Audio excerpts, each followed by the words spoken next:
Hey guys, sorry I couldn't be with you today with all the crazy weather that we have going on. My daughter's at home, which means I am at home for today. Hopefully everything goes well. And with today's Heart Academy, I'm going to review what was done in class by doing 4 problems of your homework. Okay, so this recording is for 7th grade, who we are still working on the fractions. So we will start with number 5, which is on the bottom part of the first page of your homework. And then I'll go through 5 through 8, and then I will practice some of the subtraction ones that are over here. All right, so if you recall, the first thing we need to do when adding fractions with unlike denominators is to find a like denominator. And I like to do so by setting it up like this. Now I need to find a number that will go into 4 and to 18 evenly. So remember, if you're not sure, you can always use your multiplication table. You look for your 4. And you look for your 18 until you find a number that matches. I have 18, I have a 36, and it looks like so far 36 is going to be the number that I use. See that? So in the 4 column and the 18 column, the first number that matches will be 36. So we'll go ahead and use that one. Okay, so we put our 36 here, 36 here. Now we do the dividing part. How many times will 4 go into 36?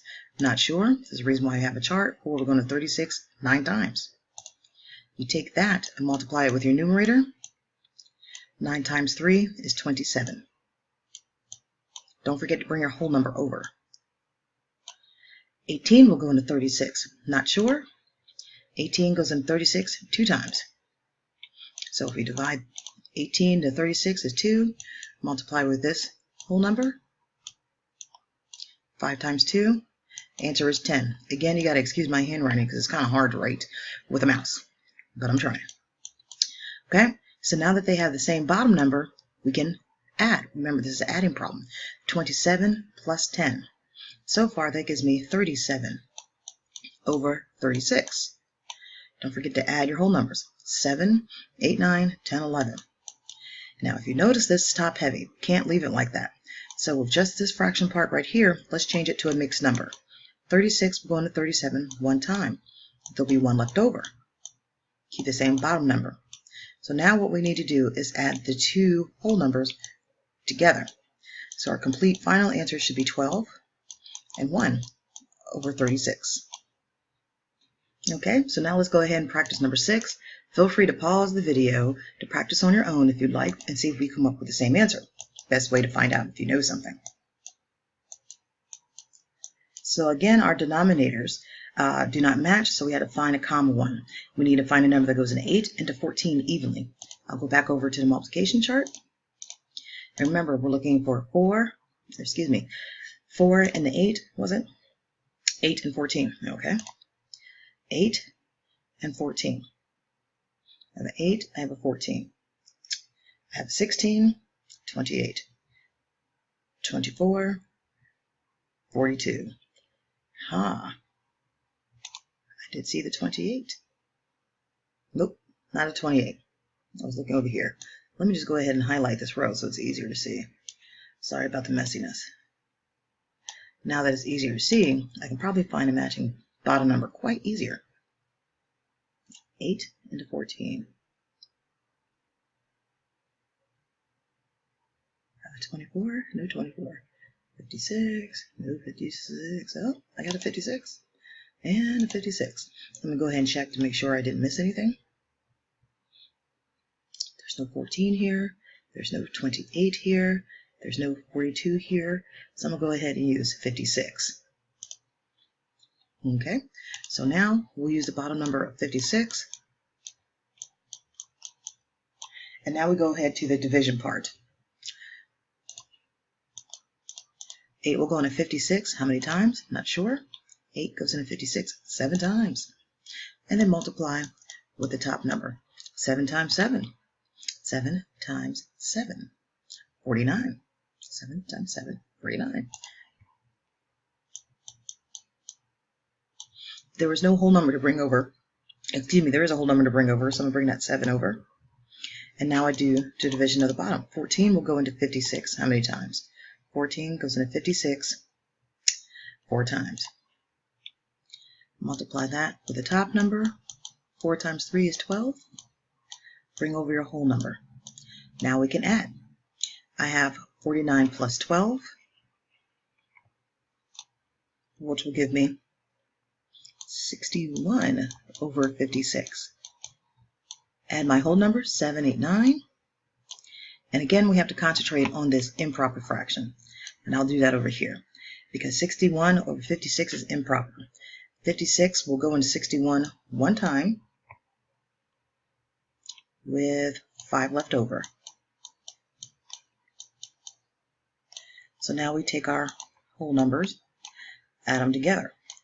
So the correct answer will be 10 and 5 over 56. Correct answer for number 6. I'm going to move to number 7. As you can see, again, we do not have matching denominators. So we need to find something that matches a 14 and a 4. I will highlight the rows. Here's the 4 column. Here's the 14. Not so neat, but you get the idea. And as you can see, let's see, there's no 4. Is there 28? Look at that. Okay, so our number shall be 28 we will use. So that's 28. This is a 28. Divide. 14 goes into 28 how many times? 14 goes into 28 2 times. Multiply with the top. 2 times 11 is 22. 4 goes into 28. 4 goes into 28 7 times. Multiply with the top. 21.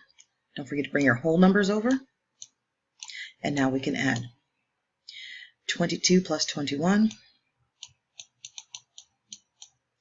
43 over 28. 3 plus 2 is 5.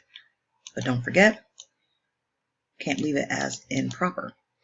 So 28 will go into 43 one time with 15 left over. Add your whole numbers. So it should be 6 and 15 over 28. One more to go. And the rest you should have completed on your own. And if you're using the video to help get your homework done, you got to make sure all your work is shown exactly how I'm showing my work, okay? So I have a 9 and a 15. 9 and a 15. I'm going to go in those rows. 9 row. Oh. And a 15 row. Close enough. Let's see if we can find anything that matches. No 9s, no 18s, no 27, no 36, no 75, got a 54, 60, 105. Well, that's getting quite ridiculous, isn't it? So I have all of these numbers. It's not working.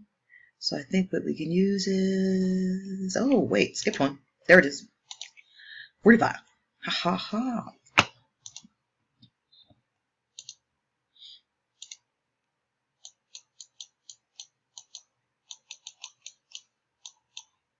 Let's divide. 15 will go into 45 how many times?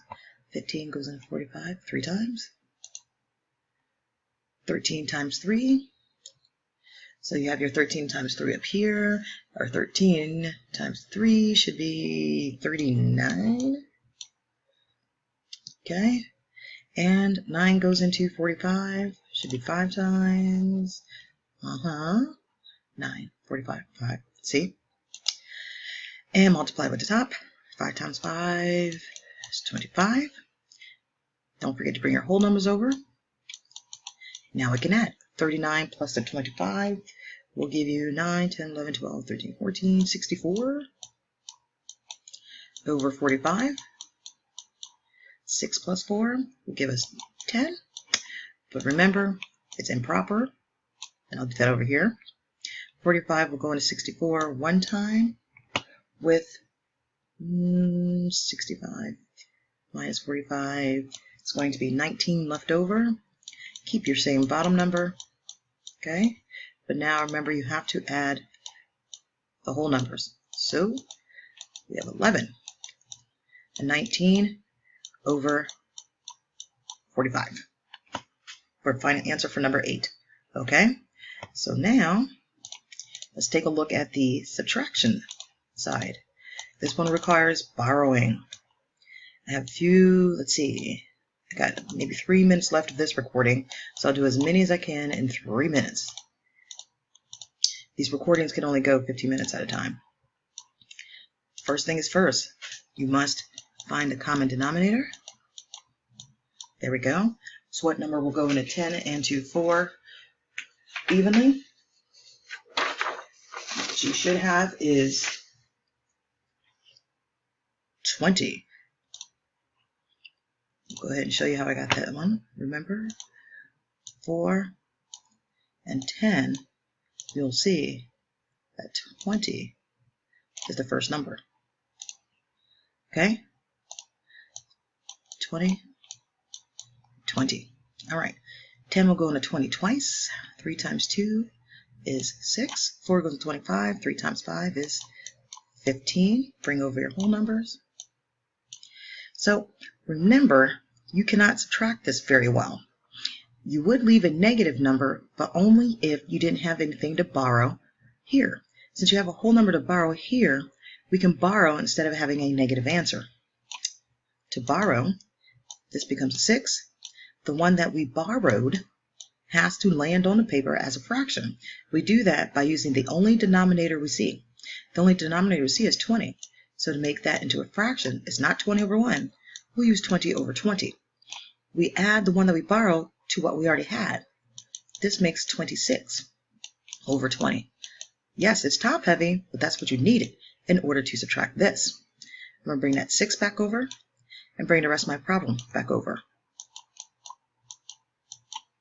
Again, excuse the handwriting with a mouse. Now I have 26 minus 15.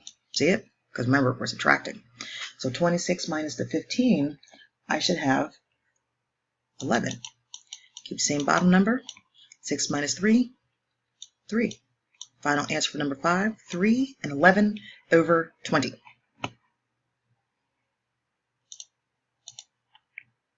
Let's go over to number 6. See if we can get this one done quickly.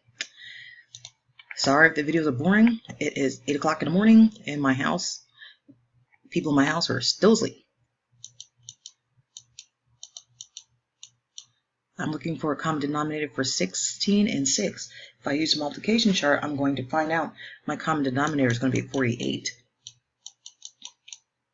Okay? 16 goes into 48. Then multiply that with 7. I should have 48, 21. Bring my 4 over. 6 goes into 48. Then multiply it with 5. I should have 40. Bring my 3 over. Okay. Here's the borrowing again, because you can't do this. So I will borrow from my 4, which makes that 3. And remember, when we borrow, use the only denominator you see to make a fraction that equals 1. Okay? Bring over the bottom, 40, 48. Now I can subtract 48 and 40. This will give me 8 left over.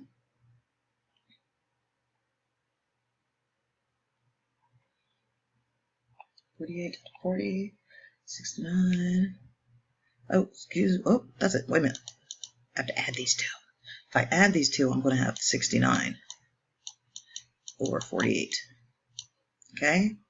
Now I can bring this fraction, 40 minus 48. So really I have 69 minus 40. If I do that, my answer will be 29 over 48. There you go. Sorry about the sloppiness on that one, but you get the idea. And there is no whole number because 3 minus 3 is 0.